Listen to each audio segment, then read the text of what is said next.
Tony D and Little Joan with a screenwriter's rant on the exchange about two women who work for the Kuwaiti Stock Exchange in 1987 who I think come into their own and start doing stock trades. Smash like and subscribe. Thank you for smash liking and subscribing. Check out my books. Links in the description. Comedy horror in South Jersey. It's the Pineys. Books 1 through 10 available at Amazon.com. Don't forget, Kindle Unlimited is free. So this seems like one of these Netflix women's empowerment movies, except it takes place in Kuwait, which is kind of interesting. Inspired by true events. Not so sure how true this is. I'll take you at your word, but apparently these women worked at the stock exchange getting tea for the guys, and then eventually they started doing trades and making money, and then of course the guys got jealous because, it's a man's world. It's always a man's world in these movies. It's never a women's world. No.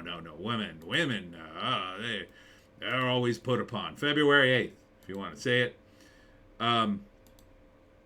So, it seems like, it seems like the same damn movie, except it takes place in Kuwait.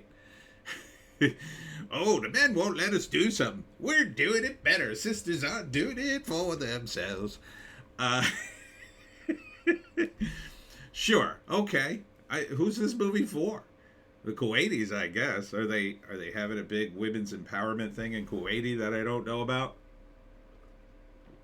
Are things already sort of cool there? Have you guys allowed your girlfriends or your wives to get boyfriends yet?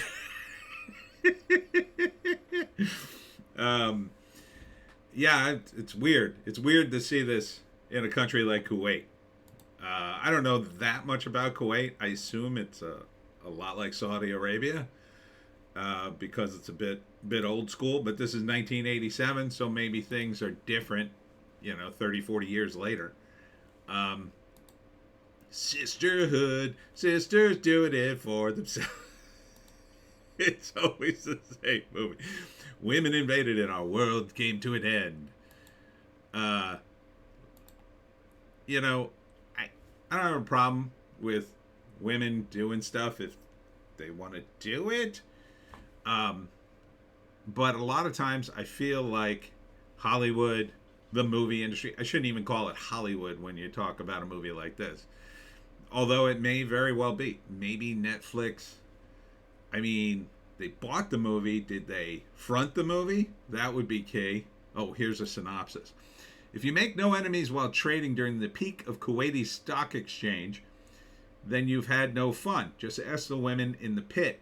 Hair perm, shoulders padded, ever competitive mathlete cousin Farida and Marnira are here to bring order to Kuwait's chaotic stock exchange. Oh, it's a series, a new Netflix Kuwaiti series. I guess it only airs in Kuwait? Starring Rarin, Mahdi, Mana, Hussein, Mohammed, Al-Mansur, Fasad Al-Amiri, and Hussein Al-Mahdi. February 8th. Only on Netflix, but maybe Netflix Kuwait. Here's the shorter synopsis. Inspired by real events, two women set out to pioneer the cutthroat stock market of 1980s Kuwait and disrupt the corrupt boys club along the way. Here's the mistake I think a lot of feminists make. They assume that it's only men who get corrupt. It's just not. It's anybody with money and power. I've seen it happen. If you're alive old enough, you'll see it happen to literally any group that gets too much power. In any circumstances. It's all relative. I talked about the guys I knew, the artist I knew, who worked for Wizards of the Coast, and he told me that the illustrators for the cards were making money hand over fist, and so they tried to basically cut other artists out, or you couldn't get in. They created a little, illustration mafia, I guess you'd call it, so only certain artists could get in and other artists couldn't. And you could argue, well, they're just trying to protect their own interests. Yeah, Did they shaft anybody who was of talent who should have been illustrating the cards? I don't know. Maybe they kept out, people who weren't as talented, which would generally be a good thing. I don't know. The point is, any organization becomes corrupt.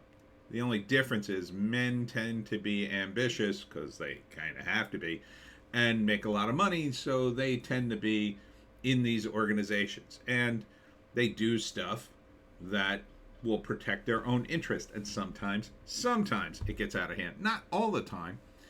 And typically when you see these, boiled down into a movie, you have to make good guys and bad guys. And so you come up with an angle like sisters doing it for themselves, and you go with that. I don't know the details on this one, so I have to do a deep dive. I don't even care about it. First act, I think the main character maybe she gets divorced. I'm not sure. Or kicked out by her family because she's spending too much money or something. And she gets a job at the stock exchange because she has to start, contributing. Not sure. Culturally, it might be a little different over there. So she gets the job and she's just serving tea to the men. She doesn't like that. She's a math whiz, so she figures something out because she's on the floor of the stock exchange. And this way we'll profit from a losing stock. So I guess they're shorting stocks and making a ton of money.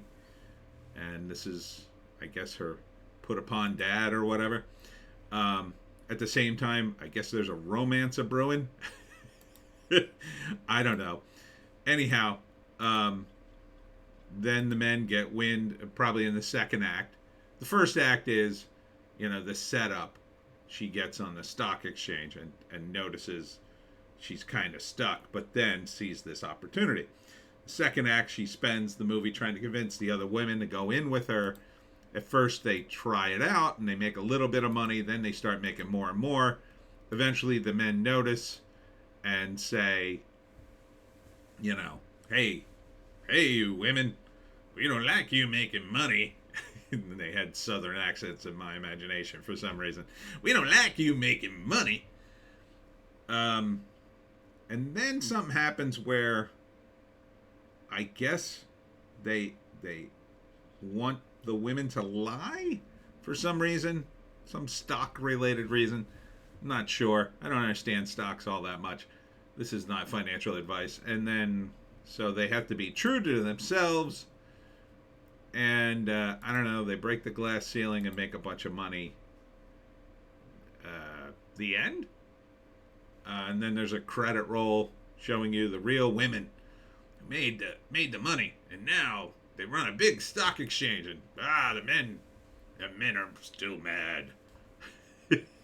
I don't think it ever plays out that way, but this is Hollywood. This is making movies, right? You boil it down so people can get behind it, I guess. But for me, in America, these movies are tiresome. They're just tiresome. I really want to see somebody do a reverse of this movie, right? Like one of the few industries that's dominated by women and some men get in. And I want to see the exact same movie, only with the men. Like the exact same dialogue, like a bunch of men sitting around. Well, the women won't let us do anything. It would be funny. It would be very funny. But yeah, I think as long as the ideology doesn't overtake the story,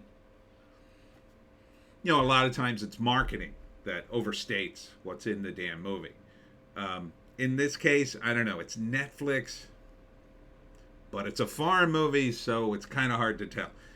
If Netflix made the movie, I'd be like, ugh. If Netflix bought the movie, I would think, or a TV show, it's a TV show, I would think, oh, it's a good show that Netflix just bought because it has a huge audience or something. But again, I mean, is this big in Kuwait? Any of my Kuwaiti fans out there, tell me if this show is a thing or people are psyched for it or something. I don't think that many people live in Kuwait. It's a very tiny country. Is Netflix that big there? I would think this would have to play in other countries in the surrounding region in order for it to justify its existence. But I don't know. This is the first Kuwaiti show I've ever seen, so I thought I'd take a look at it. Is it bad? Would I watch it? I don't know. As a movie, I kind of got 9 to 5 vibes from it, and I thought, oh, this could be fun, like a Kuwaiti Dolly Parton movie almost. Although they don't have any music I recognize, but as a TV series, I think you could do a season. Yeah, about a season of this would. I mean, by the end of the first season, they got to be making money, right? And then once they sort of get their company up and rolling, and it's the 90. I mean, a few years later, I got to think, but I don't know Kuwaiti history. I don't know. I mean, the war happens at some point. Maybe that's part of the story. Happened in the early 90s. So that could be interesting. But then that kind of takes the focus off of this, which is about the women trying to break the glass ceiling in the exchange. But like it feels like it's aimed at an American audience because of the material, doesn't it? I don't know. Am I crazy? I mean, am I crazy about this specifically? Anyhow, that's it for me, Tony D and Little Joan. Check us out on Odysee, Bitchute, and Rumble for our more bass takes. I will be at the Blue Rascal Distillery tomorrow, Sunday, from 4 to 6. I'll still be doing the live stream, but it'll probably be later. I'll probably push it back to 9. But come out to Hamilton, New Jersey at the Blue Rascal. Have some spirits and check out the Jersey Devil talk I'm going to give. We'll see you in the next one.